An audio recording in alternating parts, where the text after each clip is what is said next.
I just want to start this video off by saying that I absolutely love this game. I only played it this year, late this year as well. Well, no, late last year and finished it early this year. And it's already one of my favourite games ever despite finishing it so recently. So as much as I'm going to try and be objective throughout this video, it's going to be fairly obvious I have a really positive outlook on the game. Still though, this small game made by little known Australian studio Team Cherry became insanely popular and gained a cult following the years after its release in 2017. Hollow Knight videos still get really good views now in 2021, a whole 4 years after its release. There are many beloved indie games such as Undertale, but few as much as this one. In this video I'm going to try to explain why this game's become so popular and why I think it's close to perfection in its own genre.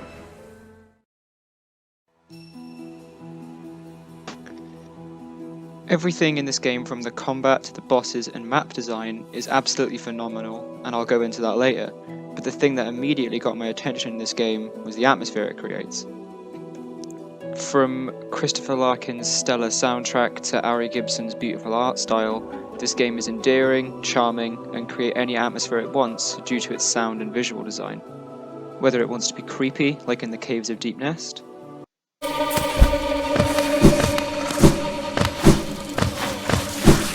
mysterious, like in the Ethereal Resting Grounds,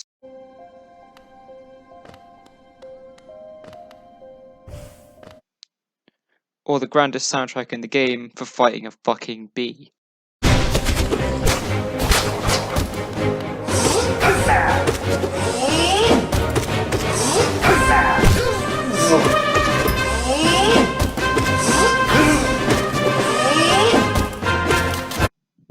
The boss music in this game is amazing, but I'll go into that later when I actually talk about the bosses. The game does a great job of making areas stick in your mind, even the small mini areas that are attached to the main ones. I mean, take the Ancient Basin for an example.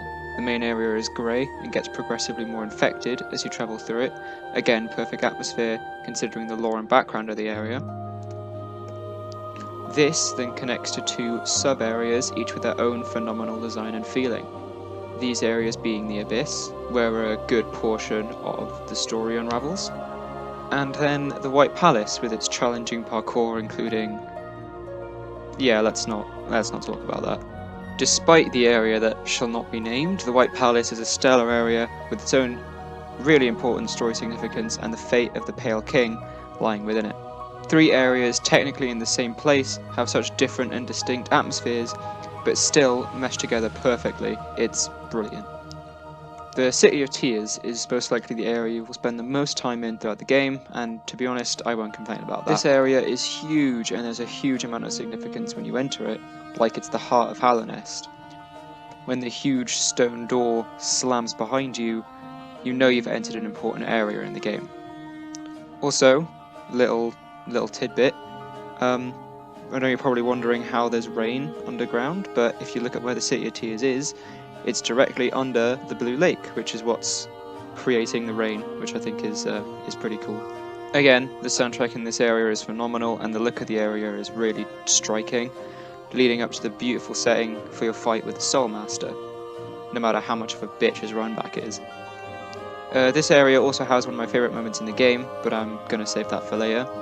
For now though, the atmosphere throughout the game is so good, it really helps you distinguish the areas in look, sound, and overall design.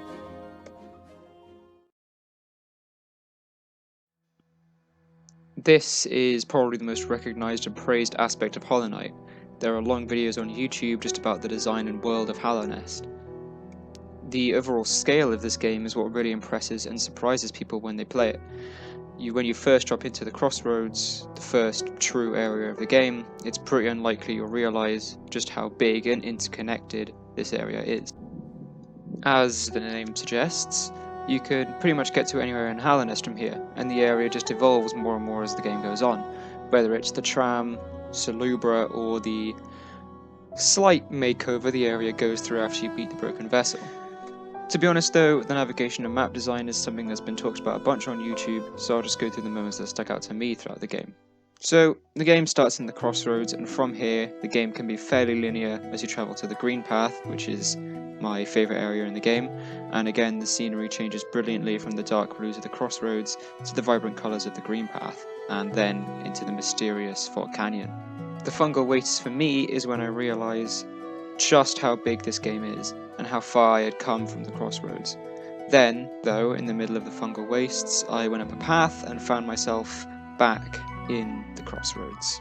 This is a brilliant example of just how good the map design is, and this happens time and time again, especially with the crossroads. Again though, the way the game shifts from area to area is so seamless and it works so well, and very rarely gets confusing. This is probably the most celebrated part of the game, and for good reason.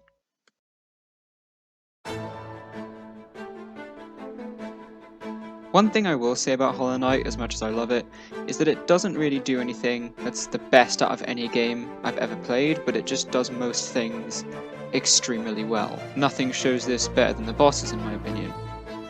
In terms of consistent boss quality, there are a few games who have as consistently good of a roster than Hollow Knight. Every boss, pretty much, is really good, even Nosk, who I'm not a massive fan of gameplay-wise, but his animations, atmosphere, and easily the coolest intro in the game perfectly matches backstory and makes the fight really tense, and it's still a great fight because of these things. Despite the boss quality being consistently great, it doesn't mean there aren't standouts such as the Mantis Lords, both Hornet fights, Pure Vessel, etc, etc. I just want to take a second to talk about the boss music here as well. The music isn't only great, it's perfect depending on the fight it's used in. I mean, what game has such a good soundtrack that this is the one they use for the joke boss?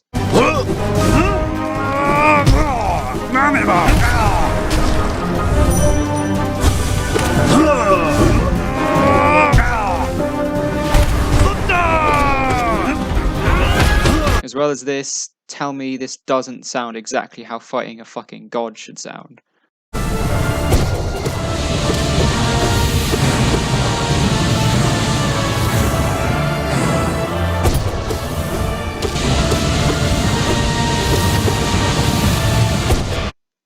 There is one fight I want to talk about specifically though.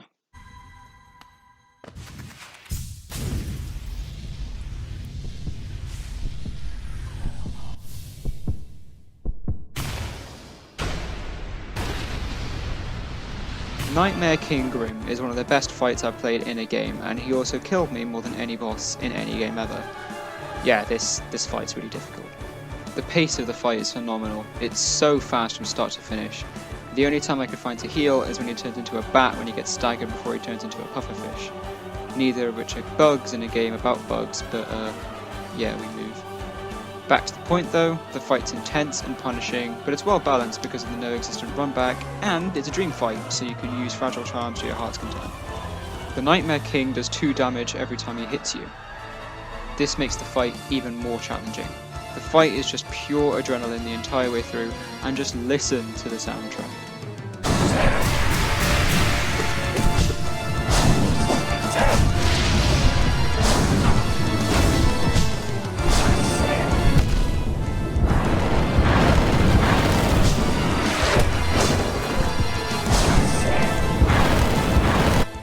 The feeling you get when you beat this fight is so rewarding as well.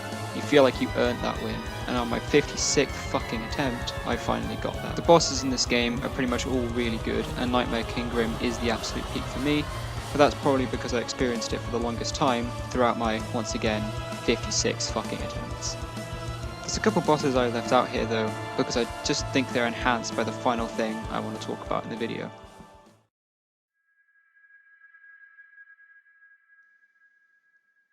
So this is honestly where I think the game absolutely shines. There are moments throughout this game where it just somehow outdoes itself, even the moments that can be so easily missed. The best example I can think of is your last moments with Quirrell in the Blue Lake. After spending so much time with him throughout the game and he helps you beat Umu, you have a contemplative moment with him in one of the nicest, most peaceful, but also tragic moments in the game, when you return and you find nothing but his nail.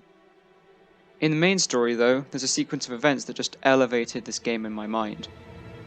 The Hornet fight was when I really started to enjoy this game because it's the first great boss fight in the game, and the Green Path is such a good area, and still probably is my favourite area in the game.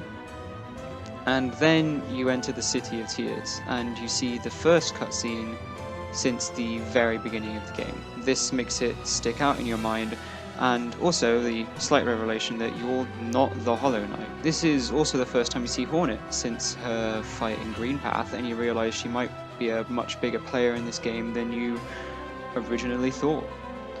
From here is when I realised I was playing something really, really special, and from this moment I loved the game right until the very end. And there was one moment late in the game where this game became one of my favourites ever, and only because of how the moment has paid off later really well and how it's set up. Remember earlier when I said this? Where a good portion of the story unravels? Well, this is what I was talking about. If you decide to get the King Soul and endure this shit, you get the Birthplace cutscene as a reward. This is the knight coming to terms with their past, and the player gets a glimpse into their creation, and it's really well done. This whole sequence is fantastic. The music,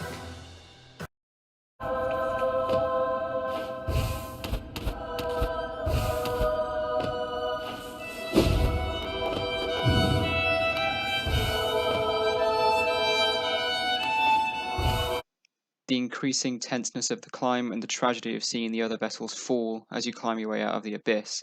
And the speech the Pale King gives to a young Hollow Knight here is also perfect, especially the line, "No voice to Christ's suffering," and how this links to the rest of the game. When you fight the Hollow Knight at the end of the game, he screams and this can be heard.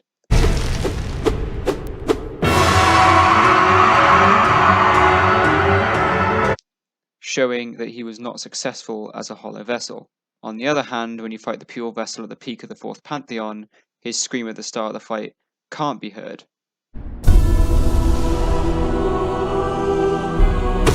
He has no voice to Christ's suffering, as this is the Hollow Knight in his purest form, as the name of the fight suggests.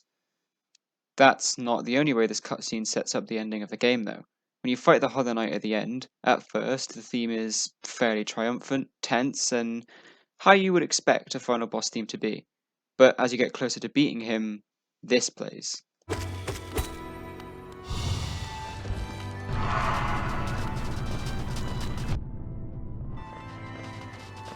Recognize it? Yeah, it's the same music from the Birthplace cutscene, and it's tragic and somber, not what you'd expect when you're getting close to beating one of the final bosses of the game. The music isn't the only thing that changes though. At this point, the Hollow Knight begins to stab himself, and his body is more and more controlled by the infection that he has fallen to. It's at this point you realise that this isn't a fight anymore, it's assisted suicide. Because you've done so much, and after all Hornet's waiting outside, this suddenly doesn't feel like a finale, which, of course, it isn't. Travel to the top of Crystal Peak and you'll find a mysterious statue in an area called Kingdom's Crown, showing whatever the statue is of must be fairly important, and it's more important than anyone can even predict. The statue is of the Radiance, the cause of the infection that's plagued Hallownest. Dreamnail the Hollow Knight after Hornet causes him to collapse, and you enter the Dream Realm, same backgrounds you have for fighting, well, not really fighting, murdering the Dreamers, and you get the most feared word in the entire game. Challenge. What am I challenging? The fucking sun?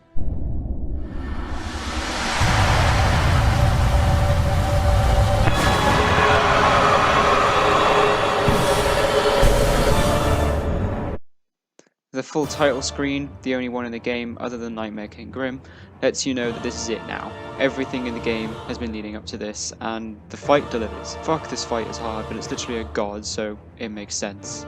But, you know, still doesn't make it any easier. As you rise to meet the Radiance in its final phase, the Shades of the Abyss join you, and you unite the Void and destroy the Radiance. The Shades might be peaceful after you complete the Birthplace cutscene, but to see them help is brilliant payoff. The ending here then shows the Shades finally resting and the game is over. Honestly, this ending for me is so good, and the Hollow Knight fight itself is not that hard, but emotionally and conceptually is spot on, and it's all because of how well it's set up, right from the Birthplace cutscene, even from the City of Tears Memorial. That's why this game stands out to me, because of how much impact it has on you emotionally throughout the entire thing, and all the things you start to realize throughout the final fight, like the Radiance is that statue you saw in Crystal Peak. You finally get to meet the Hollow Knight, this proclaimed hero, and he's nothing but a husk for the infection at this point. And yeah, that's why this game is so good and why it's one of my favorites of all time. I don't really have a scripted conclusion again, but to try and wrap this video up, I said right at the beginning this wasn't going to be an objective review. I have nearly 90 hours in this game, and for the period of time I've had it, and for me that's a lot of time. I still haven't finished the whole game either. I'm only on 100%, which is, well, sounds complete, but 112 is full completion. For me, this is the best indie game I've ever played, maybe other than Undertale, but this is my favourite indie game I've ever played, definitely. And one of my favourite games ever, for all the reasons I've gone through in this video. And if you're looking for more objective reviews, I am going to do a video on The Last of Us 2 next, which is a very divisive game, and I'm going to be talking about that more objectively. For now though, yeah, this game is great. If you can, get it. I got it for free, but even like £25 would have been a massive bargain for this game. I would have paid full asking price for this. Yeah, this game is great. Just go play it. But yeah, thanks everyone who watched this video. I really appreciate it. This game means a lot to me, and I've put a lot into this script. And for future content, I'm actually planning to start streaming. I know this might come as a surprise to a lot of you, but I haven't actually finished the 4th Pantheon as of recording this. I have fought the Pure Vessel 5 times in the Pantheon. I've survived a combined about minute of the fight. So I'm going to be streaming over on Twitch. I'll leave the link in the description for you to come watch. I don't know when it will be yet.